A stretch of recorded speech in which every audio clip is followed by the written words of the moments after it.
जी बेटा अस्सलाम वालेकुम।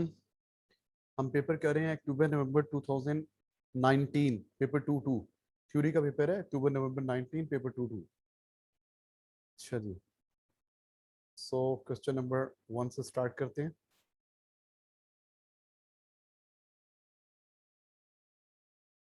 हाँ जी, फर्स्ट पार्ट क्या है? फर्स्ट पार्ट है distinguish between vectors and scalar quantities. आपको पता है वेक्टर्स क्या होती हैं? जिनकी मैग्नीट्यूड भी होती है, यूनिट भी होती है, डायरेक्शन भी होती है।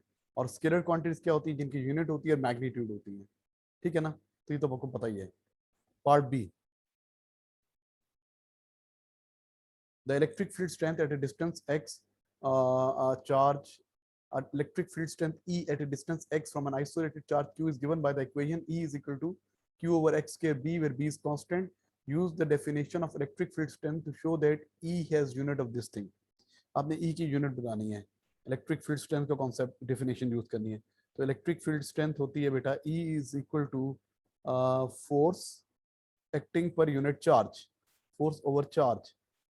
ठीक है, अब इसको और एक्सपेंड कर सकते हैं। एफ की जगह पे लिख सकते हैं ना एम ए, और क्यू की जगह पे क्या लिख सकते हैं? आई टी, क्यू की जगह आई टी। अब इसकी यूनिट निकाल रहा हूँ। What is unit? Is equal to, mass की यूनिट क्या है? किलोग्राम। एक्सेलरेशन की यूनिट क्या है? मीटर पर second square, divided by current की यूनिट क्या है? एम्पियर। और टाइम की यूनिट क्या है? सेकेंड। अब आप इसको सिंप्लीफाई करें, केजी अपनी जगह पे रहा, मीटर अपनी जगह पे रहा, एम्पियर ऊपर जाके क्या हो जाएगा? पर एम्पियर। और एस पावर -2 में, और ये ऊपर जाके क्या बन जाएगी? एक और -1 हो जाएगी, तो -3 बन जाएगी। ये प्रूव्ड हो गया। अच्छा भाई, use the unit of E to determine the unit of B. अब बी की यूनिट निकालनी है। बी फार्मूला क्या है आपका? E over Q X B square. Formula है हमारा E is equal to Q over X square B. मेरे साथ ये फार्मूला चेक करने दो मुझे। जी बिल्कुल, यार इस फार्मूले को यूज करें और ई का यूज करें, बी की यूनिट निकालें। तो सबसे पहले हमें क्या करना पड़ेगा? बी को सब्जेक्ट बनाना पड़ेगा। बी को सब्जेक्ट बना लें तो बी आ जाएगा, मल्टीप्लाई होकर इस साइड पे आ जाएगा।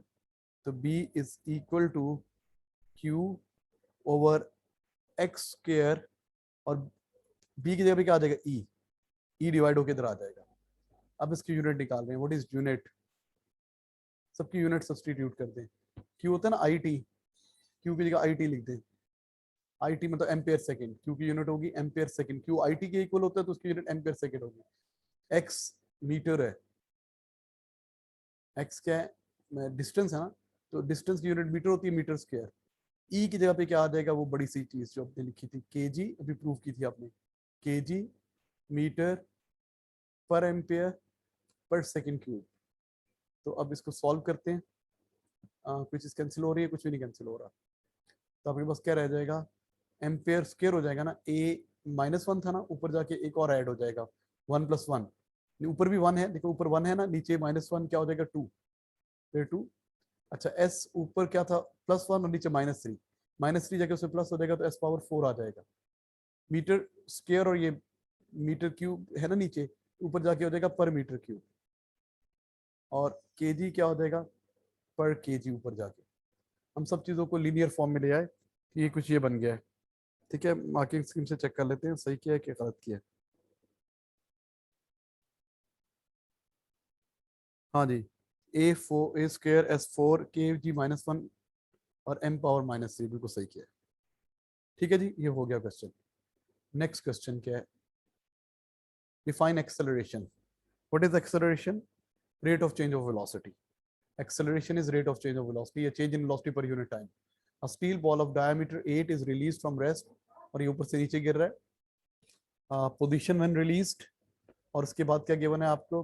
बॉल का डायमीटर गिवन है 0.08, और हाइट कितनी गिरना है? 0.280 हाइट मीटर नीचे गिरना है। पोजीशन ऑफ द बॉल ये हो रही है, पूछ क्या रहा है? Horizontal beam of light neglected with the width is vertical distance of 0.280 below the button or the ball of the ball when it is released. ठीक है, the ball falls through a break the ball falls through and breaks the beam of light. Explain why the force due to air resistance acting on a ball may be neglected when calculating the time taken to reach the beam. कह रहे हैं कि acceleration हम क्यों ignore कर सकते हैं, air resistance को क्यों हम इग्नोर कर सकते हैं? तो बेटा चूंकि ये डिस्टेंस बहुत कम है ना, ये ऑलमोस्ट 28 सेंटीमीटर है, तो डिस्टेंस बहुत कम है, इसमें एयर रेजिस्टेंस का जो इफेक्ट है वो निग्लिजिबल होगा, क्योंकि बॉल ने बहुत कम डिस्टेंस मूव करना है, तो एयर रेजिस्टेंस का इफेक्ट विल बी निग्लिजिबल. आगे कहते हैं calculate the time for the ball to fall from rest to position P where the bottom of it touches the beam. Okay. कितना नीचे आना है? 0.280 नीचे आना है.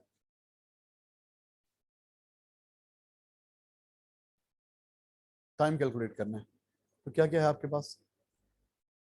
हमारे पास u है, इनिशियल वेलोसिटी 0, नीचे को कितना डिस्प्लेसमेंट कवर करना है? 0.28 मीटर्स. नीचे की तरफ है ना, प्लस ले लिया तो एक्सेलरेशन होता ही नीचे की तरफ है, तो कितना हो जाएगा? 9.81 मीटर पर सेकंड स्क्वायर. और क्या चाहिए? टी निकालना है, तो कौन सी इक्वेशन लगेगी? S is equal to U T plus half A T या जी टी स्क्वायर, एक ही बात होती है. ये टर्म तो जीरो हो जाएगी ना, यू टी वाली, तो क्या रह जाएगा? S is equal to half G T square. तो वैल्यूज डाल दें. 0.28 इज इक्वल टू 1/2. जी के लिए क्या होती है? 9.81. ये मल्टीप्लाई भी कर दो इसको इनटू टी स्क्वायर. तो अब टी के लिए सॉल्व करते हैं इसको. टी की वैल्यू आ जाएगी, late me confirm, 0.24 seconds. T की वैल्यू आ रही है 0.24 सेकेंड्स. ठीक है, next.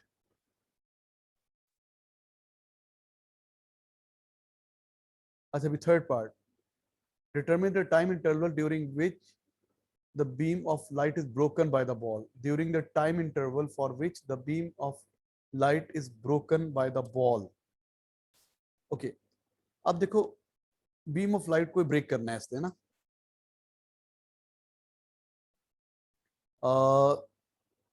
You know, beam of light को ब्रेक करने के लिए कितने टाइम तक वो ब्रेक करती रहेगी? तो ये जब तक बॉल इसको क्रॉस करती रहेगी ना, कि यहाँ पे आज बॉल फाइनली पहुंचेगी ना, ये यहाँ से स्टार्ट है, यहाँ पे उससे इंटरसेक्ट करना शुरू किया, और जब तक बॉल नीचे जा रही है, नीचे जा रही है, नीचे जा रही है, नीचे जा रही है, यहाँ तक ये जो फाइनल पोजीशन है, एंड है, यहाँ तक बॉल जो है ना वो उसको कट करती रहेगी. क्योंकि कितना डिस्टेंस बॉल को मूव करना पड़ेगा? कितना डिस्टेंस? ये देखो, ये डिस्टेंस मूव करना पड़ेगा जितना बॉल का डायमीटर है, ऑलमोस्ट 0.08. तो अब हम पता क्या करते हैं, हम बॉल का ऊपर से टाइम निकाल लेते हैं इधर तक आने का, यहाँ से लेके यहाँ तक गिरने का. तो अब टोटल डिस्टेंस कितना हो जाएगा? एस में ऐड कर लेंगे 0.280 प्लस 0.08, तो कितना हो जाएगा? 0.36 मीटर डिस्टेंस गिरने का टाइम निकाल लेते हैं. वही फार्मूला यूज करेंगे. तो मैं इस पोजीशन से कहाँ गया कर्सर? यहां तक आने का टाइम निकाल रहा हूं. आपको यहां तक आने का टाइम पता है? ये देखो, यहां तक आने का टाइम पता है, तो अब नीचे आने का टाइम जितनी देर तक क्रॉस करेगी, तो दोबारा फॉर्मूला लग जाएगा S is equal to half A T square. Equation क्या लग जाएगी? S is equal to U T तो जीरो है ना, half G T square. S कितना लेंगे? 0.30. वही G 1/2. G कितना है? 9.81, और T निकल आएगा टी स्क्वायर. यहाँ से T की वैल्यू आएगी जो भी, उसमें से पहले वाला टाइम 0.24 सेकेंड माइनस कर देंगे. सो मैं चेक करता हूँ कितना टाइम आता है.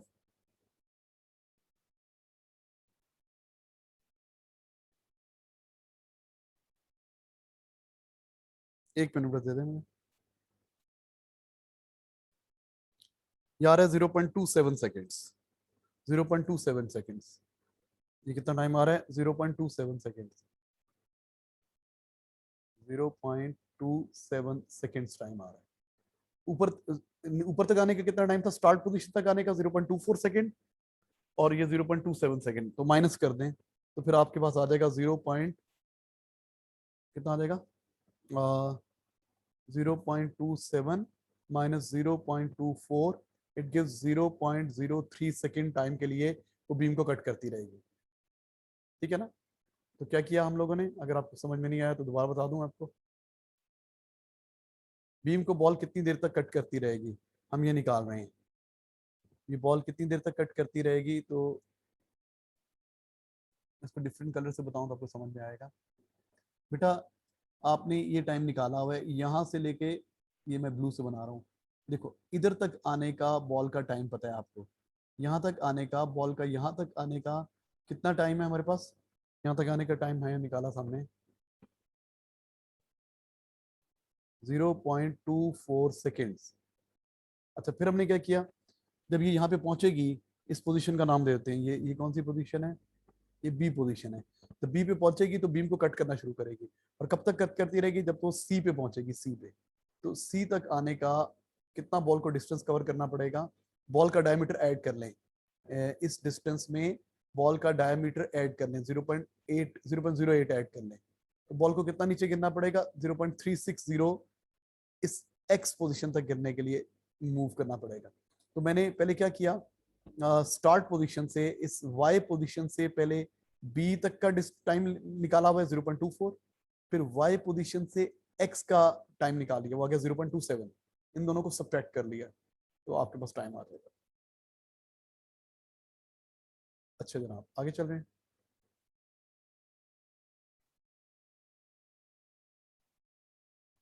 कह रहे हैं different ball is release from the same position, the ball has same diameter but much lower density, lower density है तो उसका वेट कम होगा।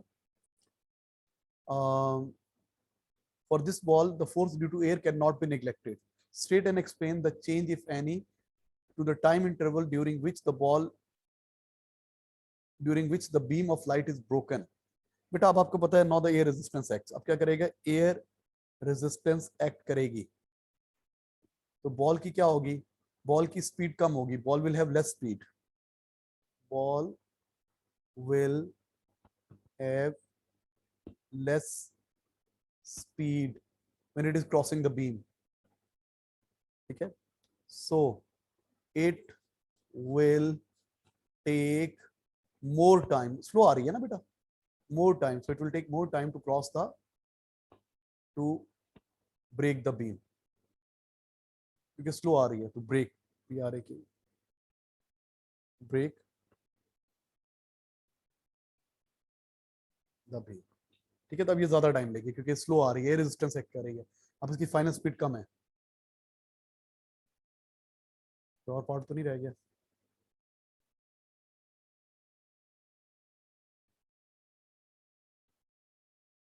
State Newton third law of motion. Newton third law को पता है, when A bodies apply force on B, then B body will apply equal and opposite force on A. ठीक है, forces will be, action and reaction are equal and opposite. To every action there is equal and opposite reaction, and they act on different bodies, they have same nature and और क्या था, equal and opposite same nature and they act on different bodies, ऐसे भी कह सकते हैं। अब block X, हाँ जी, अब block X of mass mx slides on a straight line along a horizontal frictionless surface as shown। एक ब्लॉक आ रहा है, ये नजर आ रहा है आपको, ये ब्लॉक आ रहा है। अच्छा भी ये ब्लॉक क्या कर रहा है, ये ये ब्लॉक स्लाइड करके आगे जा रहा है, इसकी स्पीड 5v है। एम वाई एक और मैस है, ये नजर आ रहा है आपको, वाई मैस। उसके बाद क्या होता है, the block X moving its speed Y V 5v sorry collides head on with a stationary block of mass my, the two blocks slide together and then move with a common speed v as shown। common speed v से move करते हैं। use conservation of momentum to show that my over mx is equal to 4। okay, तो what is total initial momentum, हाँ जी, total initial momentum निकालते हैं। Total initial momentum कितना था, M X, total initial momentum is equal to total final momentum, M X into 5v। Plus y का momentum कितना था 0। After collision ये कितना हो गया, अटैच होगी ना, mx प्लस my दोनों एक बॉडी बन गई और कितनी वेलोसिटी से मूव कर रही है v। ये आ जाएगा, ब्रैकेट खोलें जरा इसको, ये आ जाएगा 5 mx v is equal to mx v, ये ब्रैकेट खोल दें, प्लस my v। अब ये टर्म उस तरफ ले जाएं, ठीक है। हाँ जी, ये टर्म उधर ले जाते हैं, मैं जरा कलर चेंज करके आपको दिखता हूँ डिफरेंट। ओके, हाँ जी, क्या हो जाएगा 5 mx v, 5 mx v minus mx v is equal to my v। ये कितना हो जाएगा 4 mx v, 5 में से 1 गया, 4 mx v is equal to m v। अब हमें क्या निकालना है, M Y over M X. तो एम वाई अपनी जगह पे रहा, एम एक्स आके डिवाइड हो गया, इज इक्वल टू 4v अपनी जगह पे रहा, ये v आके डिवाइड हो गया, मतलब ये जो v है ये उधर चला गया और ये एम एक्स जो है वो इधर आ गया, तो v से कैंसिल हो जाएगा, ये v से कैंसिल हो जाएगा। तो आंसर फ्रो यही प्रूव करना था। Calculate the ratio of kinetic total kinetic energy of x and y after collision, the total kinetic energy of y before collision, total kinetic energy of x and y before collision and after collision। अच्छा भी, before collision कितनी kinetic energy थी, check करते हैं।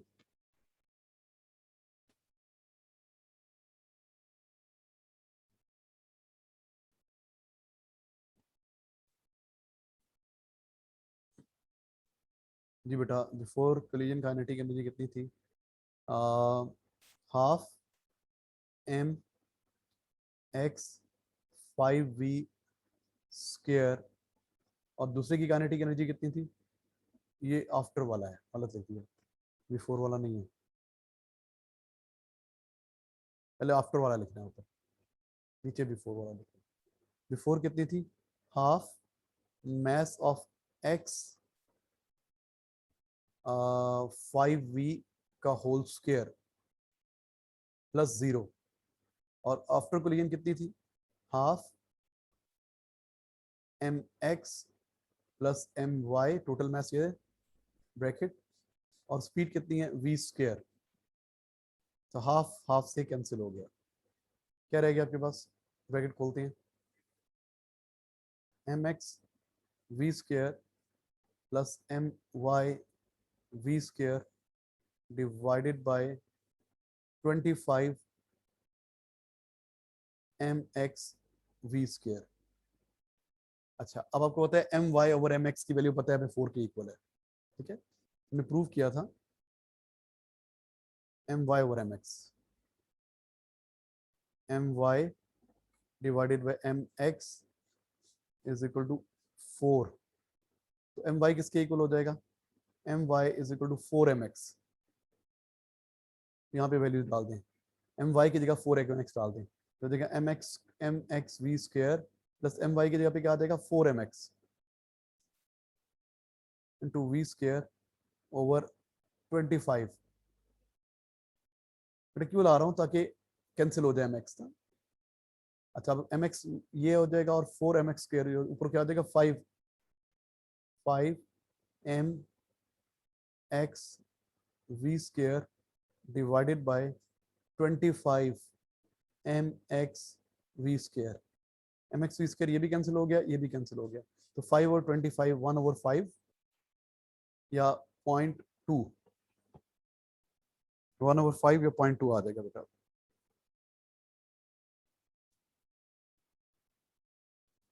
Marking scheme से check करने तो,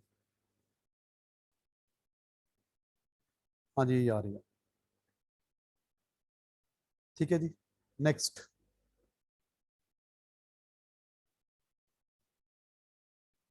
state the value of this ratio for the elastic collisions. Perfectly elastic collision में आपको पता है टोटल काइनेटिक एनर्जी बिफोर और आफ्टर इक्वल होती है ना, तो ऊपर और नीचे सेम आंसर होगा। इलास्टिक कोलिजन है, जितनी टोटल काइनेटिक एनर्जी बिफोर होती है उतनी आफ्टर होती है, तो फिर 1 आंसर आ जाएगा। इसका रेशियो क्या आ जाएगी, 1 आ जाएगी, क्योंकि परफेक्टली इलास्टिक कोलिजन है तो energy losses, kinetic energy conserve होती है। Next momentum time graph given है, इसकी स्लोप पता है ना, फोर्स के इक्वल होती है। मोमेंटम टाइम ग्राफ कहता क्या है, both x makes contact with a block at 20 milliseconds. Describe qualitatively the magnitude and direction of resultant force acting on a block x in this time. Describe qualitatively. तो मुझे पता है force is equal to gradient of momentum time graph. Momentum को p कह रहा हूँ, dash t graph. अब आप देख सकते हो कोलिजन कहाँ पे शुरू हो रहा है, ये 20 पे स्टार्ट हो रहा है, यहाँ पे इसका मोमेंटम कम होना शुरू हुआ ना, और यहाँ तक मोमेंटम डिक्रीज हो रहा है, तो ग्रेडियंट नेगेटिव है। तो कैसे एक्ट कर रही है, force is acting opposite to the motion, और फोर्स इसका ग्रेडियंट नेगेटिव यूनिफॉर्म है ना, ग्रेडियंट उतराई है नेगेटिव यूनिफॉर्म। तो फोर्स क्या है, force negative uniform, force negative uniform है। इसका मतलब क्या हुआ, फोर्स इज नेगेटिव, फोर्स का मतलब क्या हुआ, force is opposite to the motion. और अगर आपको उसकी वैल्यू निकालनी है तो ग्रेडियंट निकाल लेंगे, मेरे ख्याल तो पूछा होगा आगे से। Describe qualitatively the magnitude and direction of resultant force acting 0 to 20, 20 to 40. Magnitude and direction दोनों बतानी है। 0 से 20 तक, 0 से 20 तक ग्रेडियंट 0 है, ठीक है। ये यहाँ पे जो है ना, आप देख सकते हो 0 से लेके ये 20 तक, यहाँ पे ग्रेडियंट 0 है, यहाँ पे फोर्स क्या होगी, फोर्स की वैल्यू 0 होगी। और फिर ये इस जगह से, इस ए पॉइंट से लेके इस नीचे बी पॉइंट तक आपको नजर आ रहा है ग्रेडियंट नेगेटिव यूनिफॉर्म है, तो फोर्स नेगेटिव यूनिफॉर्म होगी, और फोर्स की वैल्यू ग्रेडियंट के इक्वल है। तो ग्रेडियंट कितना बन रहा है, वैल्यूज नहीं पता आपको यहाँ पे, फोर्स की वैल्यू तो पता ही नहीं हमें, एक मिनट देखने दो।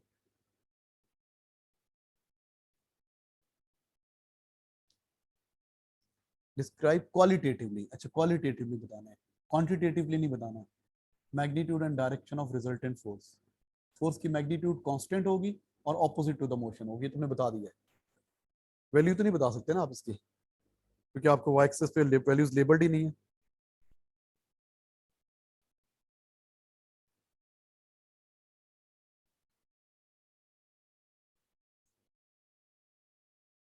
ठीक है जी, नेक्स्ट ये ऐसा ही है।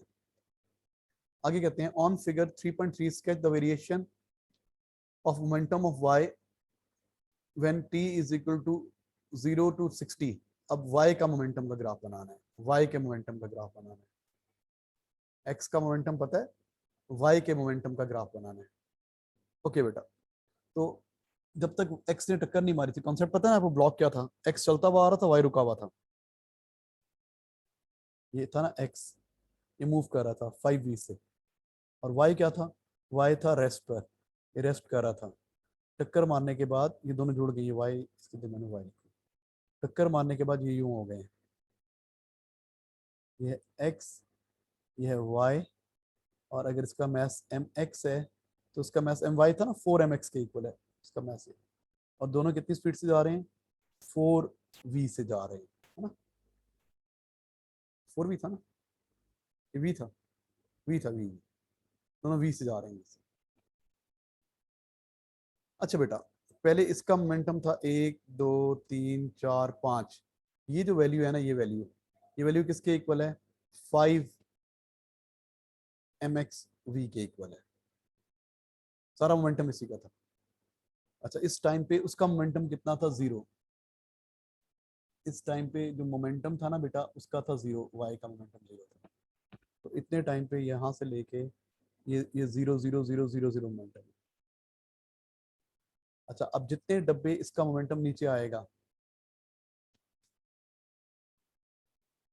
ये था, जितने डब्बे ये नीचे आ रहे हैं, कितने डब्बे नीचे आ रहे हैं, आप देख सकते हो, जितना इसका मोमेंटम डिक्रीज होगा ना, कितने डब्बे, 1 2 3 4 बॉक्स नीचे आ रहा है ना, 4 बॉक्स नीचे आ रहा है, तो ये 4 बॉक्स ऊपर जाएगा, 1 2 3 4 यहाँ तक आएगा, ये 4 बॉक्स ऊपर जाएगा, तो ये मोमेंटम बढ़ेगा बढ़ेगा बढ़ेगा, यहाँ तक नहीं, हो गलत कर दिया, सॉरी, ये यहाँ से जाएगा यहाँ तक, ये वाई का मोमेंटम है, और उसके बाद क्या हो जाएगा, उसके बाद कांस्टेंट हो जाएगा। आपको पता है ना वाई का मोमेंटम कांस्टेंट हो जाएगा, इसका मास कितना था 4mx इंटू वी, तो यहाँ पे इसका मोमेंटम जो होगा वो पता है कितना होगा 4mx वी, 4mx वी। ये ब्लू वाला जो ग्राफ है ये वाई का मोमेंटम का, जितने बॉक्स एक्स का, ये एक्स का ग्राफ था ना, एक्स का ग्राफ जितने बॉक्स नीचे आएगा वाई का ग्राफ उतने बॉक्सेस ऊपर जाएगा, ठीक है, तो ऐसे हो जाएगा। नेक्स्ट बेटा question number 4 please. A sphere in a liquid accelerates vertically downward from rest for a viscous force acting on the moving sphere. State the direction. It acts opposite to the motion. Viscous force है, मतलब viscous force का मतलब होता है water friction. The variation, if any, in the magnitude. Just a sphere in a liquid accelerates vertically downward. तो force क्या करेगी, बढ़ती जाएगी, जैसे जैसे speed बढ़ रही है the force will increase. B part. A man of weight 750 Newton stands a distance 3.6 meter from end D of the horizontal uniform BAD as shown. Horizontal B में उसके ऊपर ये बंदा खड़ा हुआ है, पूछ क्या रहा है आपसे।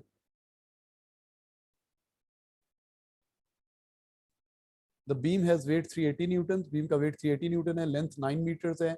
The beam is supported by a vertical force FB acting at pivot B. FB लग रही है और एक FC लग रही है, दोनों pivots हैं, और distances नजर आ रहे हैं आपको। State the principle of movement. Sum of clockwise movement is equal to sum of anti-clockwise movements. ठीक है, resultant movement is zero. Resultant movement any point is zero. By using moments about C, F निकालना है। C को pivot लेके FB की value निकालनी है।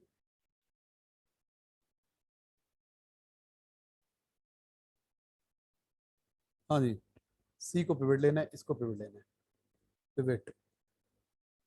आपको याद है हमारे स्टेप्स क्या हैं, हमने स्टेप्स बनाए हुए थे। All Pakistanis deny terrorism extremely. A for arrows, पहला ए फॉर क्या होता है, एरोज, एरोज हैं, डन हो गया। आगे पिवट सिलेक्ट करना है, पिवट भी है। Distance of each force on the pivot, अब हमें डिस्टेंस चेक करना है पिवट से डिस्टेंस। तो बेटा सबसे पहले इस पॉइंट से ये कितना डिस्टेंस है, हमें नजर आ रहा है ये डिस्टेंस कितना है, ये टू है ना, 2 है, और ये 1.6 है, 3.6 में से 2 माइनस कर दें 1.6 रह जाएगा। तो इस पिवट से इसका डिस्टेंस 1.6 है, तो ब्रैकेट में लिख रहा हूँ मैं 1.6 ताकि ढूंढना ना पड़े। और ये फोर्स कैसे घुमाना चाह रही है पिवट के अबाउट, आप समझे ये पिवट है और ये घड़ी की सुई है और आपको नीचे पुल कर रहे हैं, तो वो कैसे घूमेगी, ऐसे घूमेगी एंटी क्लॉकवाइज। अब इस पिवट से ये डिस्टेंस कितना है अगली फोर्स का, अगली फोर्स का डिस्टेंस चाहिए। ये मिडल है, यूनिफॉर्म बीम है ना, तो यूनिफॉर्म बीम तो मिडल में होगा उसका, तो वेट एक्ट कर रहा है। तो 4 का आधा कितना, 9 का आधा कितना था 4.5, ये यहाँ से लेके यहाँ तक डी से लेके ये 4.5 है, तो 4.5 में से ये 2 माइनस करते हुए 2.5 हो जाएगा, ये डिस्टेंस हो जाएगा 2.5 मीटर्स।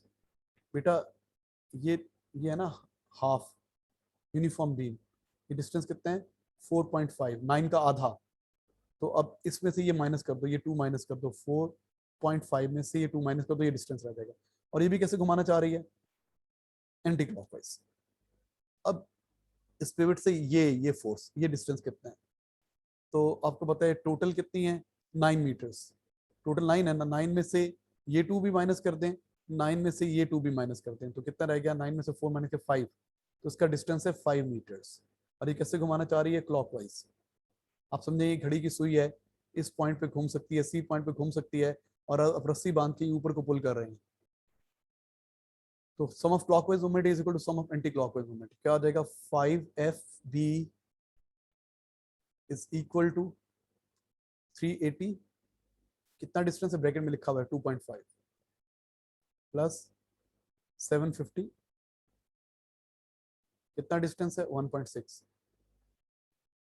सॉल्व करेंगे FB के लिए, इसका आंसर आता है, लेट मी कंफर्म,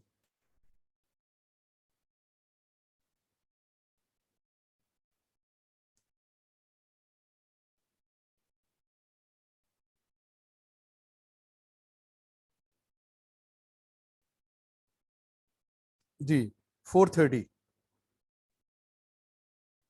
आंसर आ रहा है 430। एफ बी की वैल्यू आ रही है 430, ठीक है।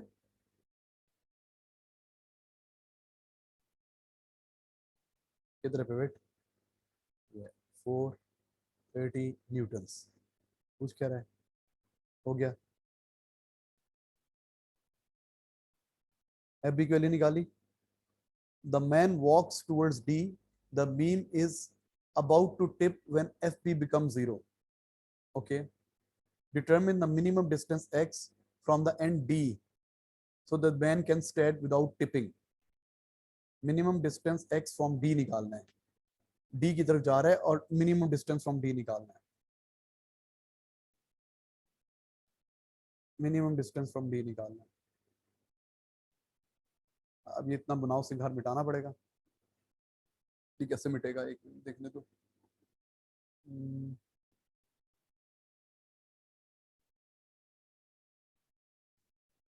एक मिनट।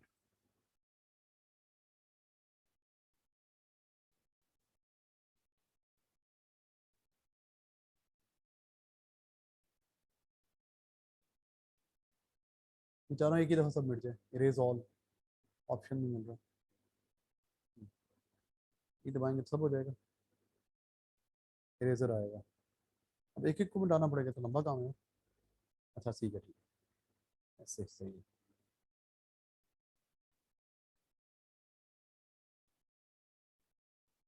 ये मैं मिटा रहा हूँ इरेजर से बेटा। अब ये बंदा जो है ना, ये डी की तरफ वॉक करता है, ठीक है।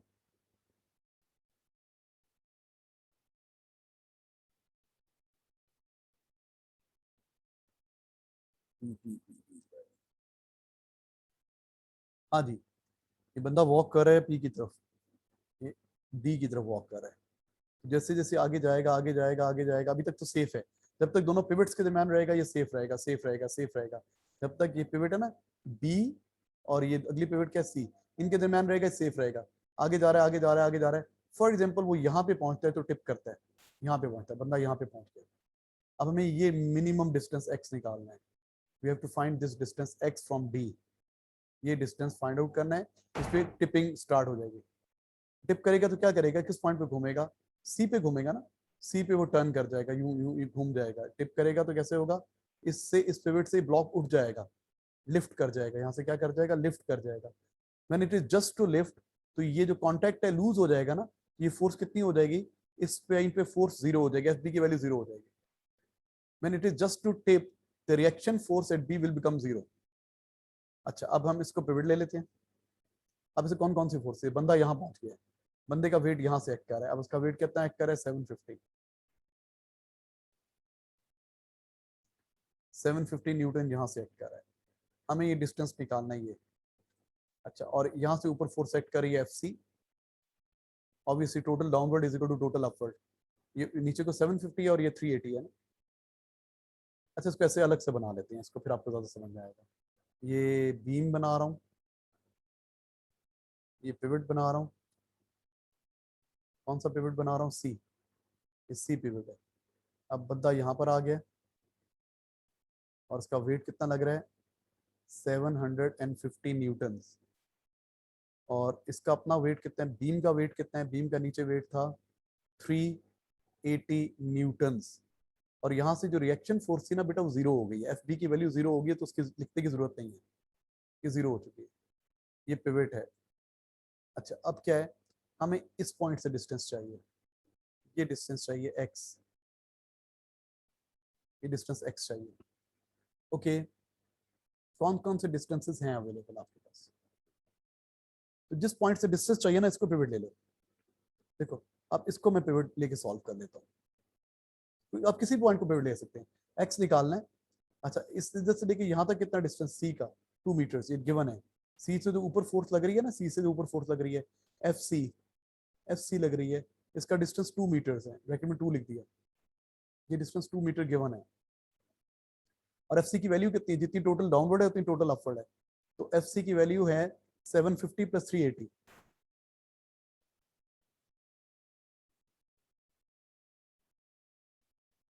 तो कितना हो जाएगा 1130 न्यूटन ऊपर को फोर्स लग रही है।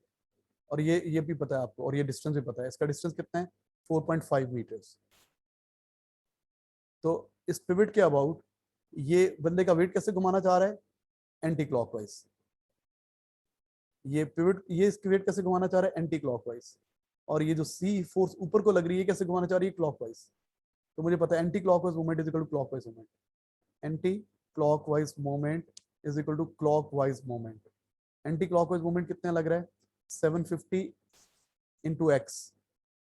मैंने डी को पिवट ले लिया, जी से डिस्टेंस लेना, उसको पिवट ले लिया, उससे डिस्टेंस एक्स है, plus 380 into 4.5 is equal to, ऊपर को कितनी फोर्स लग रही है, जितनी टोटल डाउनवर्ड है उतनी टोटल अपवर्ड है, 1130 इंटू 4.5 इसका डिस्टेंस। तो बेटा सॉल्व करते हैं इसको। तो मिनिमम डिस्टेंस आ जाएगा जब वो टिप करने वाला है। जब टिप करने वाला होगा तो उसका बी पॉइंट से कांटेक्ट खत्म हो जाएगा, तो बी पॉइंट पे कांटेक्ट फोर्स 0 हो जाएगी। यार है 0.7 मीटर्स, 0.7 मीटर्स। जब आप सॉल्व कर रहे हैं, एक्स की वैल्यू आ रही है 0.7 मीटर्स। आप ऐसे भी कर सकते हैं, नहीं तो सेकंड अप्रोच क्या है, आप सी को पिवट ले लें और पहले ये डिस्टेंस निकाल लें। ये डिस्टेंस आ जाएगा, आप देखेंगे 1.3 आ जाएगा, तो 2 में से 1.3 माइनस करेंगे तो 0.7 आ जाएगा। इस तरह भी कर सकते हैं। बस ये पता होना चाहिए कि बी फोर्स जो है ना बेटा, ये फोर्स 0 हो चुकी है। ठीक है,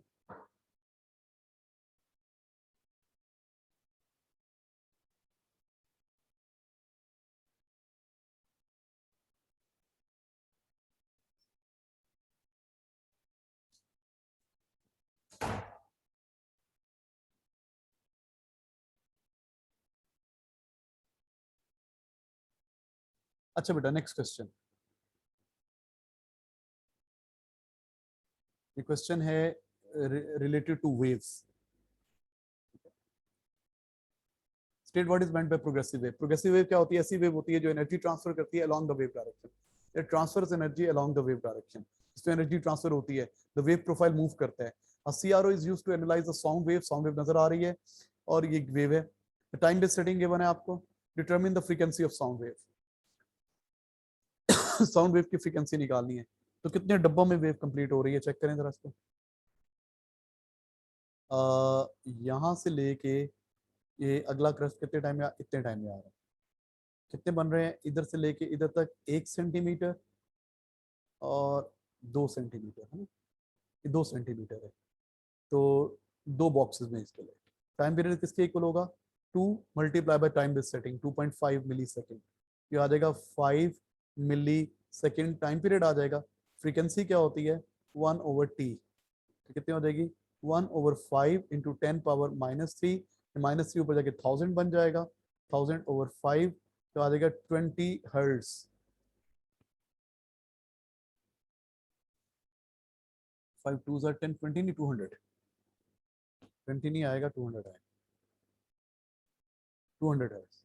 5 2s are 10, 200 हर्ट्ज। अच्छा आगे क्या कहते हैं, फ्रीक्वेंसी निकाल ली। नेक्स्ट पार्ट,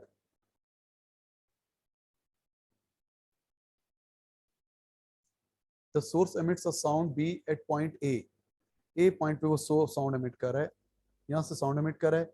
एक डायरेक्टली जा रही है सी पॉइंट पे डायरेक्टली, और एक क्या करेगी नीचे आके टक्कर मार के ये एको जा रही है, एको रिफ्लेक्टेड साउंड जा रही है। Okay, the distance A B is 8 metres.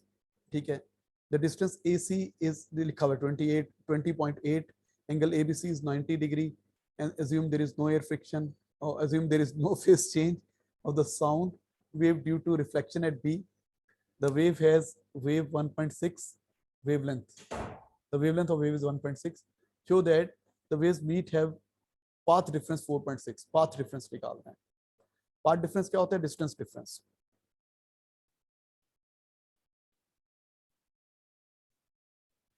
हाँ जी, पाथ डिफरेंस क्या बनेगा, एक डायरेक्ट वेव जा रही है और एक इनडायरेक्ट वेव जा रही है। इनडायरेक्ट वेव क्या जा रही है, A B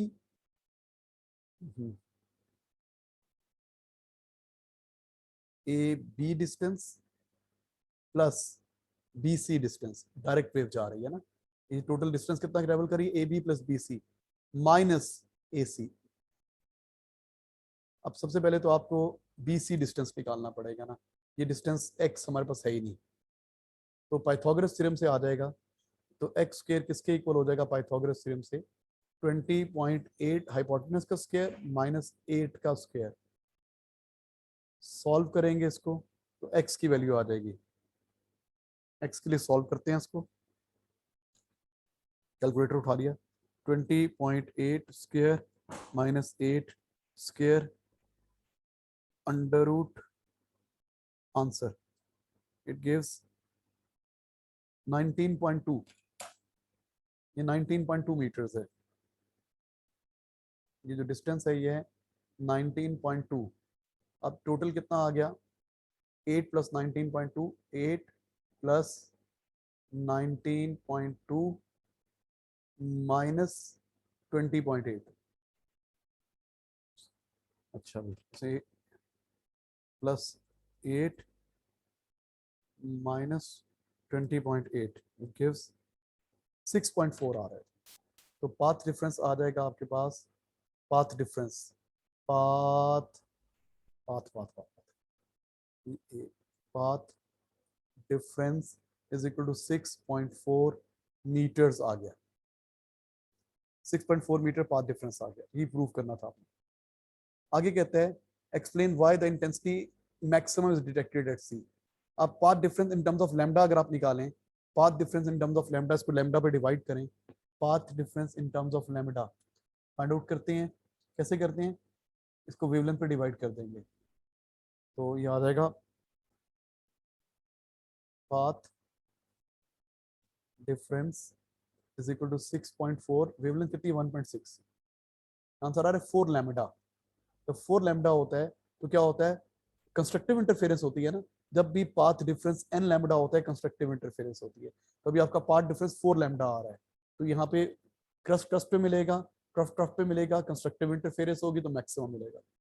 determine the difference between the time taken for the sound to travel from the source to point C along the 2 different path, difference between times, कितने time लेगा वो पहुंचने में, एक डायरेक्ट जाने में और एक इनडायरेक्ट जाने में। तो हमें क्या क्या पता है, वेव की स्पीड पता है आपको, एक मिनट देखने को, फ्रीक्वेंसी पता है आपको, ठीक है, साउंड वेव आ गई, उसी की पार्ट पूछ रहा है ना ये आपसे, तो सोर्स एमिटिंग साउंड बी, वही वही वही वाली साउंड है, इसकी फ्रीक्वेंसी पता है आपको, इसकी फ्रीक्वेंसी थी 200 हर्ट्ज और वेवलेंथ भी पता है, तो स्पीड भी पता है आपको, स्पीड आ जाएगी ना, हाँ जी, हमें पता है इसके स्पीड का फॉर्मूला है v is equal to F lambda, तो ये 200 है, लैम्डा कितना है 1.6, ये आ जाएगा 320 मीटर पर सेकेंड। अच्छा अब टाइम डिफरेंस निकालना है, आपको पता है ना S is equal to V T होता है, तो अगर आपने टाइम डिफरेंस निकालना है तो delta S is equal to V into delta T, time difference ऐसे भी आ सकता है, तो डेल्टा टी निकालते हैं, ये क्या हो जाएगा delta S path difference divided by V, कितना एक्स्ट्रा पाथ कवर किया 6.4, एक्स्ट्रा डिस्टेंस कवर किया, स्पीड कितनी है 320, तो 6.4 over 320, 6.4 divided by 320 it gives 0.02 seconds,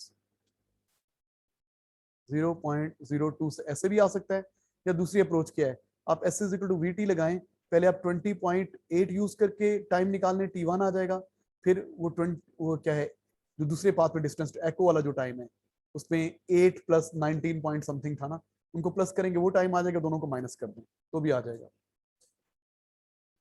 आगे कहता है the wavelength of sound is gradually increased, अब लैम्डा को बढ़ाते जा रहे हैं, लैम्डा पहले थी ना 1.6, अब इसको इंक्रीज करते जा रहे हैं, मतलब इसको 2 कर देंगे, 2.2 कर देंगे, इंक्रीज करते जा रहे हैं सो ऑन।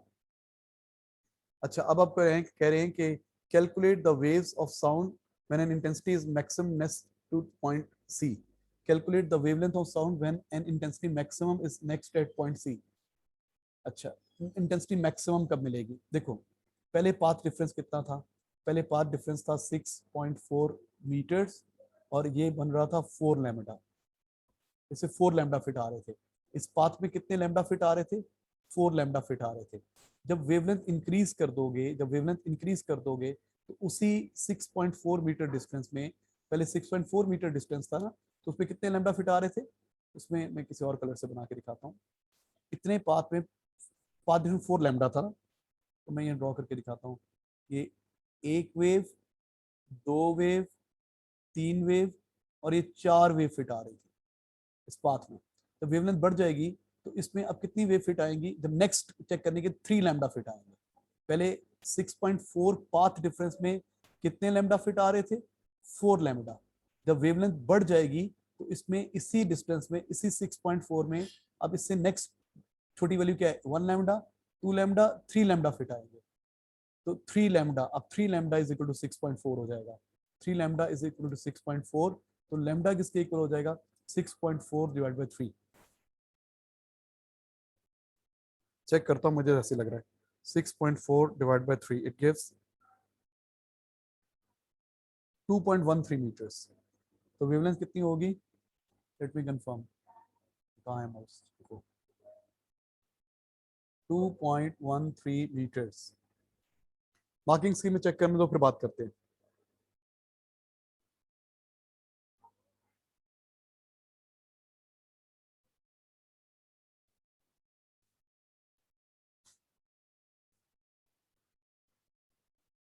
जी बिल्कुल, 6.2.1।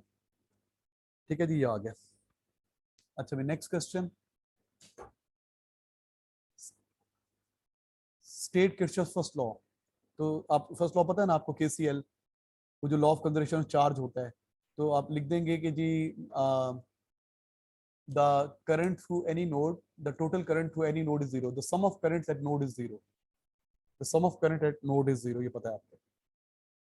उसके बाद कह रहा है the variation with potential difference V and current I of resistor X and semiconducting diode are shown. ये दो के ग्राफ गिवन है आपको, X और डायोड का ग्राफ गिवन है, करंट वोल्टेज ग्राफ गिवन है।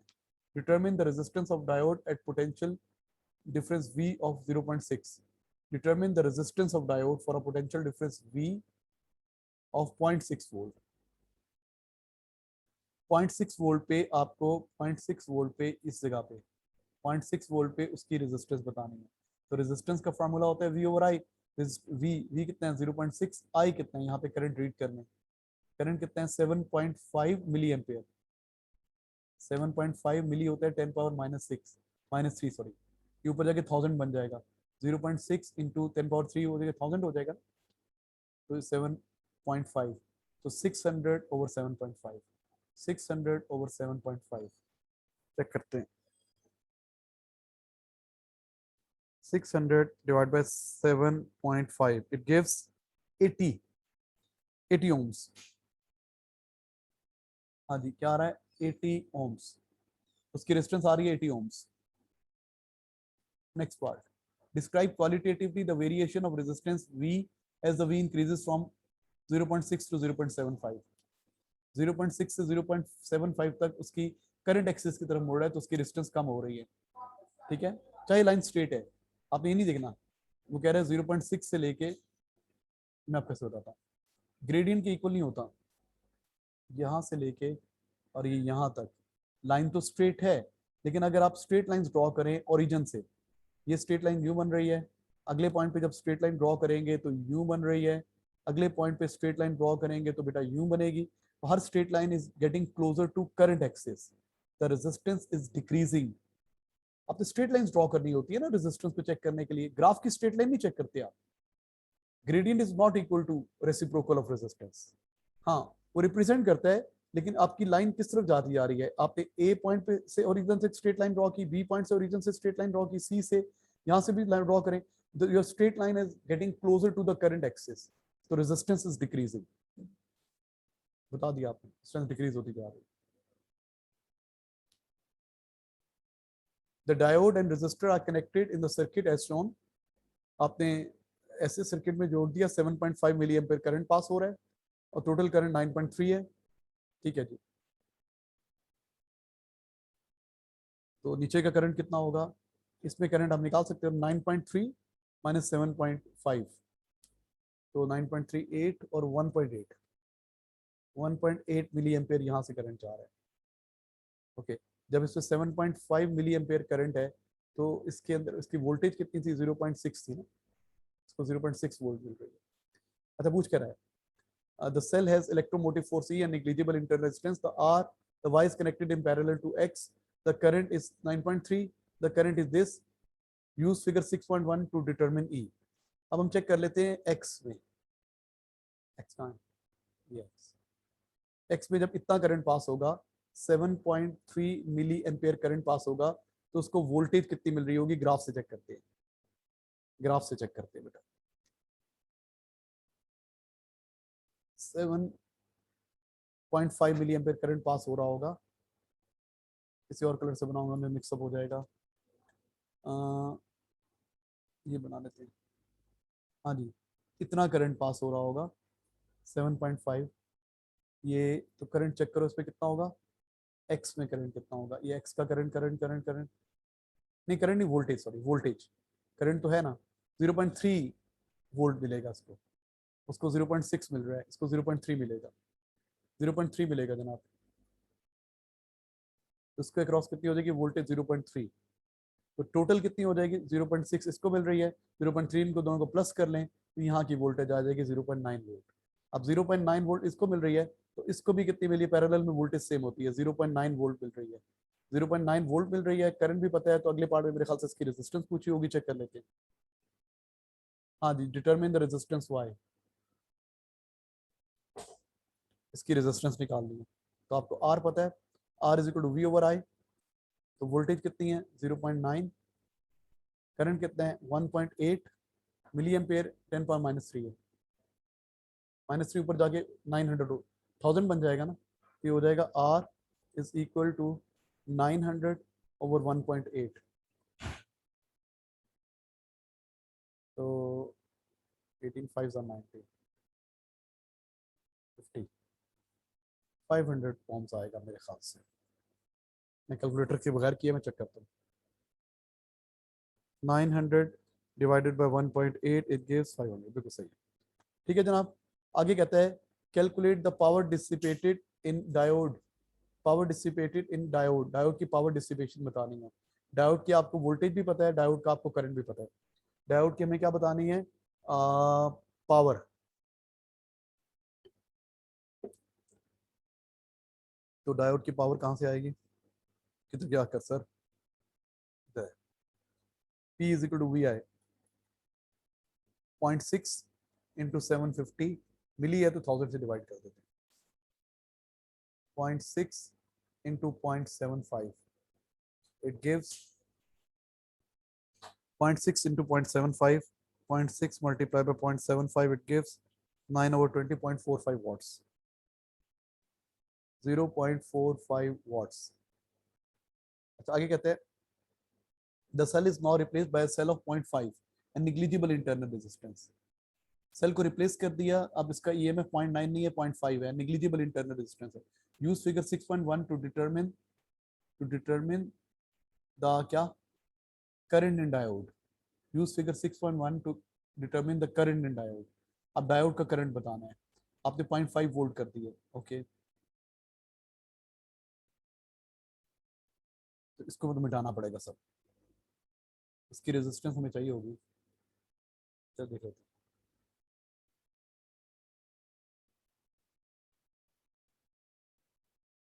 अच्छा, तो करंट कितना कर दिया जनाब? हमने वो क्या कर दिया? हमने वोल्टेज कर दिया 0.5 वोल्ट। ओके, 0. इसकी रेजिस्टेंस पता है आपको? इसकी रेजिस्टेंस कितनी आई थी? पता नहीं। ओके, अब इतना वोल्ट लगा दिया, आपको पूछ क्या रहा है क्वेश्चन में? भूल गया question. Determine the new current in diode, diode में न्यू करंट बताना है। ओके, डायोड में कितना करंट गुजरेगा? इसको 0.5 वोल्ट की और एक्स और वाई की रेजिस्टेंस पता है हमें?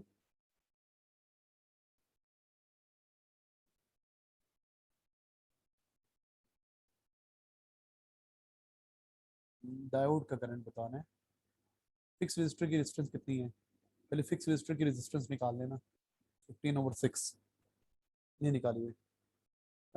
ये करंट पता है, करंट 15 है और वोल्टेज कितनी है 0.6,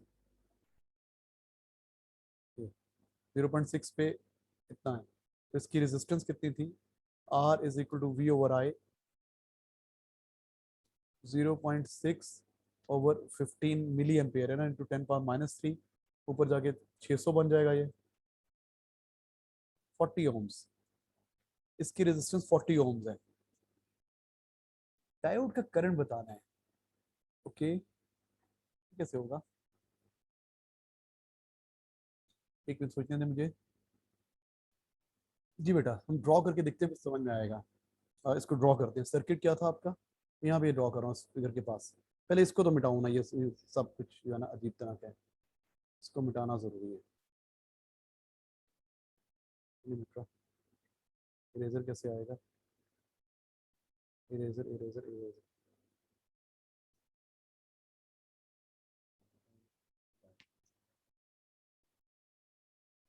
बेटा ये इसकी जरूरत नहीं है अभी, इसको मैंने इरेज कर दिया। वो कह रहे इस फिगर को यूज करके बताएं कि जब बैटरी आपने नया सेल लगाया है 0.5 का, तो कितना करंट पास होगा डायोड में। ओके सर्किट बनाते हैं फिर पता चलेगा, अभी समझ में नहीं आ रहा। ओके मैं ड्रॉ कर रहा हूँ सर्किट, किधर है, ये है।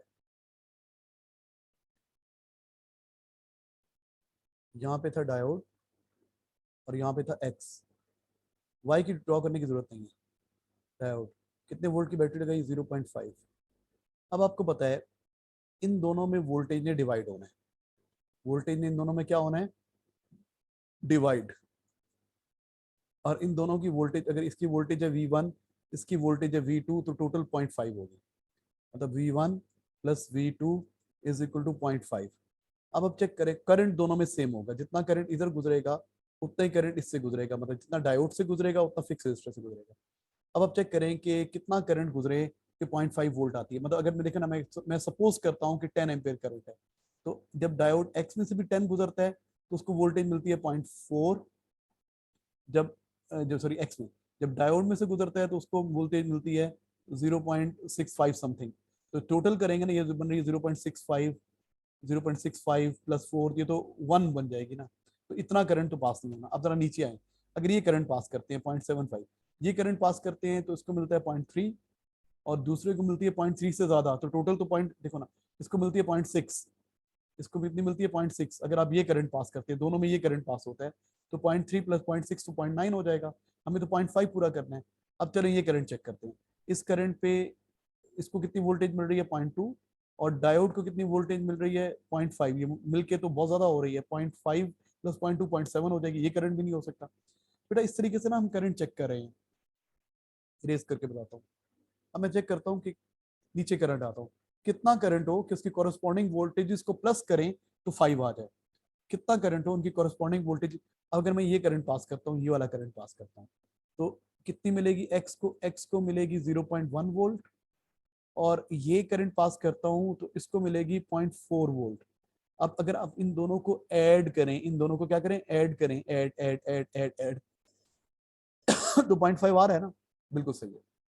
तो उसका मतलब ये हुआ कि जब 0.5 दे रहे हैं वोल्टेज, किधर है कर्सर, इधर इधर आना, इधर आना, इधर, ये वाली वोल्टेज दे रहे हैं, तो इसको मिल रही है 0.1, और इससे मिल रही नहीं, इससे मिल रही है 0.4, और इससे मिल रही है 0.1। देखो ना, डायोड को ये मिल रही है ना वोल्टेज, ये डायोड की वोल्टेज है 0.4 और ये इसकी वोल्टेज है 0.1, तो 0.5 हो जाएगी, तो करंट कितना पास हो रहा है 2.5 मिली एम्पियर।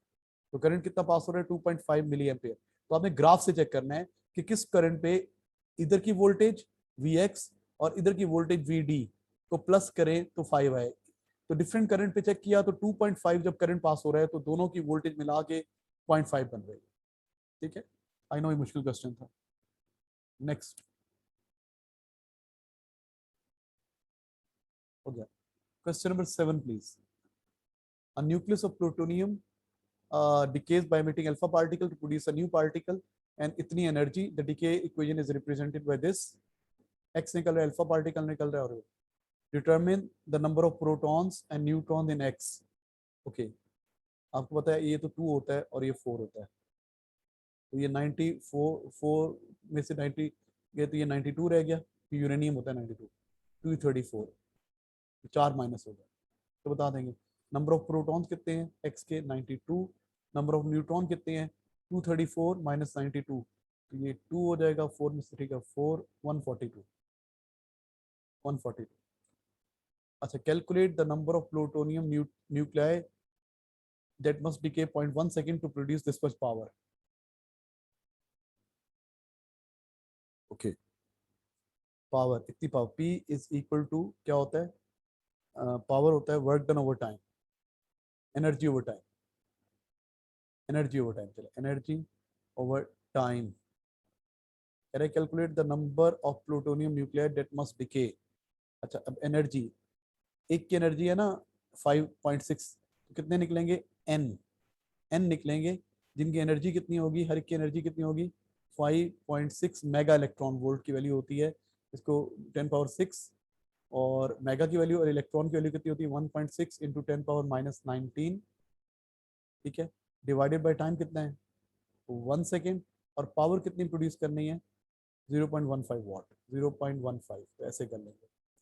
तो आपने नंबर ऑफ फोटोन बताना है, एक की एनर्जी है ये, तो एक की एनर्जी है ना, ये किसकी एनर्जी है 1 की एनर्जी थी, तो हम कितने निकालने हैं एन निकालने हैं, सब एन को इससे मल्टीप्लाई करें टोटल एनर्जी निकालने के लिए, डिवाइड बाई 1, तो ये आ जाएगा, तो एन की वैल्यू आ जाएगी, डिवाइड कर दी क्यों तो जाके, तो नंबर आ जाएगा। चेक करता हूँ मैं कैलकुलेटर पे। बेटा एक की एनर्जी 5.6 है ना, तो हमने कितने निकालने एन,